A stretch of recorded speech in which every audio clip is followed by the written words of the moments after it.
Whiskers एक शरारती बिल्ली हमेशा परेशानी में पड़ती थी। वह वासों को गिरा देती थी, अदृश्य कीड़ों का पीछा करती थी और रसोई काउंटर से नाश्ता चुरा लेती थी। उसके मालिक एक प्यारा दंपत्ति अक्सर उसकी हरकतों पर हंसते थे और एक ही सांस में उसे डांटते भी थे। एक सूरज भरे दोपहर में जब उसके मालिक पिछवाड़े में व्यस्त थे, व्हिस्कर्स ने घर का अन्वेषण करने का फैसला किया। वह चुपचाप गलियारे में चली गई। उसकी पूंछ उत्साह के साथ झूम रही थी। वह हर दरवाजे पर सूंघती थी, ये तय करने की कोशिश कर रही थी कि पहले कौन सा कमरा झांचा जाए। जैसे ही वह लिविंग रूम के पास पहुंची, उसने कॉफी टेबल पर एक गेंद को देखा। उसकी आंखें उत्तेजना से चौड़ी हो गईं और उसने जल्दी से गेंद को टेबल से उतार दिया। वह फर्श पर रोल हो गई और व्हिस्कर्स उसका पीछा करते हुए उसे कमरे में इधर उधर घुमाते हुए पीछा किया। जैसे ही वह अपने जीवन का सबसे अच्छा समय बिता रही थी, व्हिस्कर्स ने रसोई से एक जोरदार क्रैश सुना। वह जम गई, उसके कान खड़े हो गए और उसकी पूंछ चिंता से झूमने लगी। वह जानती थी कि उसे रसोई में नहीं जाना चाहिए था, लेकिन उसकी जिज्ञासा ने उसे बेहतर बना दिया। वह रसोई में घुस गई। उसकी आंखें कमरे में परेशानी के किसी भी संकेत की तलाश में घूम रही थीं। यह तब था जब उसने इसे देखा। एक आटे की थैली को उलट दिया गया था, जिससे काउंटर और फर्श सफेद पाउडर की एक मोटी परत में ढक गए थे। व्हिस्कर्स की आंखें अपराध बोध से फैल गईं और उसने जाना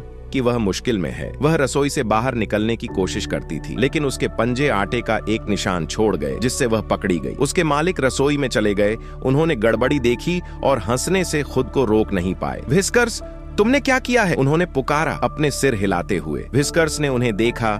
उसकी आंखें निर्दोष थीं और उसकी पूंछ शरारत से झूम रही थी। वह जानती थी कि वह मुश्किल में है, लेकिन वह यह भी जानती थी कि वह प्यारी है, और यही सब कुछ मायने रखता था। जैसे ही उसके मालिक गड़बड़ी को साफ करते थे, व्हिस्कर्स एक गेंद में कर्ल हो गई, संतुष्टि से गुर्राते हुए। वह एक शरारती बिल्ली हो सकती थी, लेकिन वह परिवार की एक प्यारी सदस्य भी थी।